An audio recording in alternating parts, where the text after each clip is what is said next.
Nunca se falou tanto de sexo abertamente como hoje.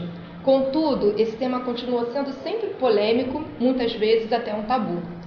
Quando o assunto é relacionamento, e se ele está dentro dos, digamos, padrões do certinho, ou pelo menos o que nos ensinaram que é certo, ouvimos e não questionamos. No entanto, ao adicionarmos alguns temperos, um pouquinho mais de tempero, como nos relacionamentos abertos, liberais, swing, poliamor, a impressão é que temos que o tão gostoso e tradicional feijão com arroz passou a ter um gostinho mais amargo. O ser humano, ele é adaptável e evolutivo. Por que então, quando a gente aborda o tema sexo, mais relacionamento e acrescentamos esses temperos, a receita parece que vai desandar? Além de adaptável e evolutivo, somos todos ávidos por informações, cheios de questionamentos. Mas quando as informações ou as respostas a esses questionamentos vêm com aqueles temperinhos, todos acham imoral, pré-julgam, muitas vezes nem refletem sobre o assunto. Por sinal, quanto à imoralidade, tomei a liberdade de roubar uma citação de Clarice Lispector. O que é verdadeiramente imoral é ter desistido de si mesmo. Por quê? Por qual motivo?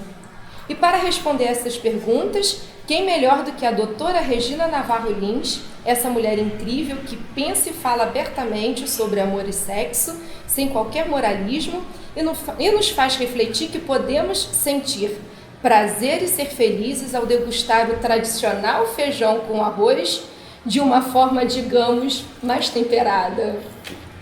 Psicanalista, carioca, professora, consultora do programa Amor e Sexo na Rede Globo, cronista, realiza palestras em todo o Brasil, trabalha no seu consultório particular como terapeuta individual e de casal, escritora de assuntos como relacionamentos e sexo, autora de 11 livros sobre relacionamentos amorosos e sexual, entre eles o best-seller A Cama na Varanda, que foi reeditado, né? Descobriu que a felicidade e a infelicidade das pessoas está quase sempre relacionadas ao amor e às relações sexuais. Obrigada, Regina, doutora Regina, por abrir esse espaço pra gente, né? Primeira vez que a gente está aqui fazendo uma entrevista, deixando bem claro que não somos entrevistadores, né? Não somos repórteres. Nunca fomos. Ela está sendo super gentil. Estamos sendo repórteres. Estamos sendo repórteres. Eu não posso usar nem repórter por um dia, porque eu não sei se é registrado esse negócio. Mas é um prazer imenso estar aqui, tá? Já somos seus fãs já há bastante tempo, já acompanhamos seu trabalho, já lemos alguns livros seus. Realmente é muito bom a gente ter alguém que possa defender a nossa causa, vamos dizer assim, né? E a nossa primeira pergunta, mozinho, você? A pergunta principal seria, assim, que eu acho que é interessante o pessoal saber, né? Em que momento, né, você viu que era necessário falar para as pessoas sobre sexualidade? Assim. Olha, bom, primeiro que eu sempre tive ideias libertárias, eu nunca acreditei nos valores que me foram passados. Esse é um mistério, eu não sei responder. Se alguém me perguntar por que você nunca acreditou, eu não acreditava em nada que a minha mãe falava.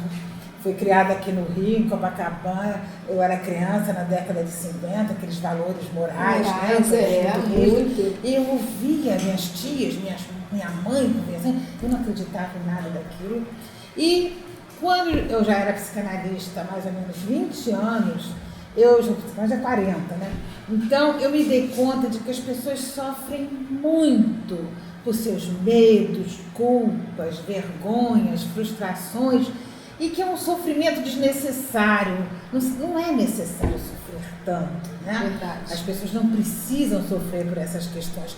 E elas sofrem porque acreditaram naquelas crenças que foram passadas, né? São crenças e valores que nós somos condicionados desde que a gente nasce, né? E aquilo vai entrando como se fosse um idioma natal. Você parte do princípio que aquilo é verdade absoluta.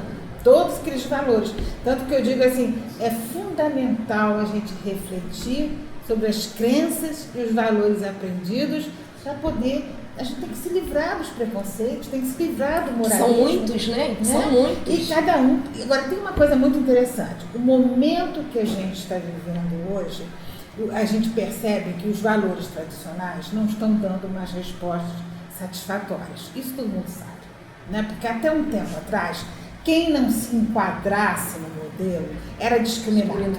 Você não é... Bom, não precisa nem dizer, na década de 60, no início da década de 60, muitos colégios no Rio de Janeiro não aceitavam filhos de pais desquitados, que na época não existia divórcio. Então vocês veem que era uma moral muito rígida, né? E hoje a gente vê que não existe mais essa exigência de se enquadrar tanto em modelo, né? Porque eles não dão resposta, as pessoas começaram a abrir mão dos modelos. E isso é muito importante, porque se abre um espaço para cada um escolher sua forma de viver. Então, eu digo o seguinte, claro que nós estamos vivendo uma grande transformação das mentalidades, que começou nos anos 60, porque foi assim, o tempo todo as pessoas se enquadravam em modelos. Quando houve a Segunda Guerra Mundial, quando acabou a Segunda Guerra, em 1945, houve um fenômeno muito interessante. Surgiu o teenager nos Estados Unidos, o adolescente.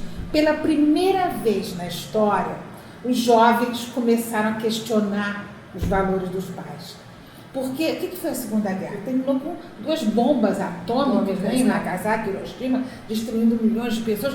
Então, o que aconteceu? As pessoas, os jovens não queriam mais aquele American Way of Life, aquela forma careta de se viver, né, conservadora, e começaram a questionar. Tanto que na década de 50 surgiu a geração Beat, né, que foi os jovens americanos que saíam, né, pela estrada nos Estados Unidos, compondo, né, escritores, e surgiu o rock and roll, que foi um escândalo na época, contribuiu muito para essa mudança, né? Porque imagina o Elvis Presley rebolando, o mundo era duro. Você imagina, as mulheres usavam laque no cabelo, trator holandesa cheio de laque, aquelas roupas todas durinhas, os homens eram duros, né? E quando o Elvis Presley começou a rebolar, soltar o quadril, aquilo, umas manchetes de jornais, era imoralidade, indecência, luxúria. A televisão foi proibida de focalizá-lo da cintura para baixo, né? Foi proibida, não podia. Não podia focalizá-lo porque era uma indecência. Assim, começou a soltar. Então, logo depois disso, surgiu a pílula anticoncepcional. E aí, os movimentos de contracultura, que nós estamos ainda no meio de um processo de uma profunda mudança das mentalidades. Mentalidade é o que existe em cada época, é a forma de pensar, a expectativa, o comportamento de cada época, né? Então, a gente vê que a gente está no meio dessa transformação. O que acontece é o seguinte, o sexo sempre foi visto como uma coisa muito perigosa. Sempre não. De 2000 anos para cá, desde que o cristianismo entrou. Foi no Ocidente, começou a ser visto como uma coisa perigosa, uma coisa abominável, uma coisa a ser evitada. Eu digo assim, bom, embora hoje muita gente não acredite mais que o sexo vai levar à danação eterna, porque isso era a crença, né? A Idade Média inteira, né? As pessoas acreditavam que se você tivesse pensamentos sexuais, você estava fadada da nação eterna. Agora imagina que desgraça pior da nação eterna. Bom, então essas pessoas acreditavam, né? Tanto que entre o século III e o século V, teve um fenômeno que foi a fuga para o deserto. Milhares de homens e mulheres iam para o deserto do Egito se mortificar o corpo. Não, teve um cara que botou uma serpente a morder seu pênis para se livrar da danação eterna, porque tinham pensamentos sexuais. Então, só você mortificando o corpo, você não teria danação eterna. Então, no dia de hoje, todo mundo ia virar mumificado. Essa é a nossa história sexual. É verdade. Como que muda, de medo, né? Como que mudou. De perigo. Tanto que você vê até hoje, porque a gente está no meio de um processo. O processo não terminou, de liberação, de liberdade de poder perceber o sexo como uma coisa boa, uma coisa que faz bem, uma coisa natural, né? Quer dizer, eu acho que as pessoas só vão viver bem realmente quando perceberem o sexo dessa forma. E não como ainda hoje você vê uma coisa, uma criança pequena, ela cresce vendo o sexo como uma coisa muito ruim, sem entender por quê. Todos os xingamentos, quando você quer ofender uma pessoa, se usa sexo.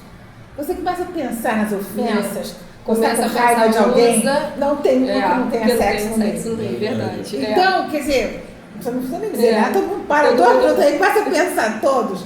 Então, o que acontece é que... E a grande maioria ligada também à mulher, né? Cachorra, safada, sem vergonha, filha da... mas tem também, vai pra casa do...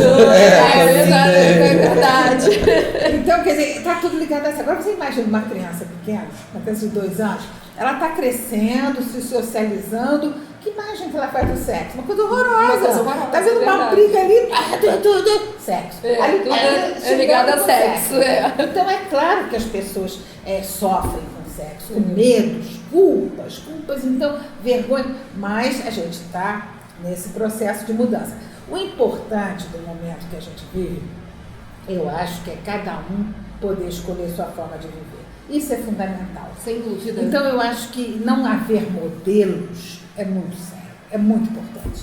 Né? Porque todo mundo tinha que se enquadrar. Você não ter modelos, quer dizer, assusta muita gente. Tem gente que está insatisfeito, está infeliz, mas o novo dá medo.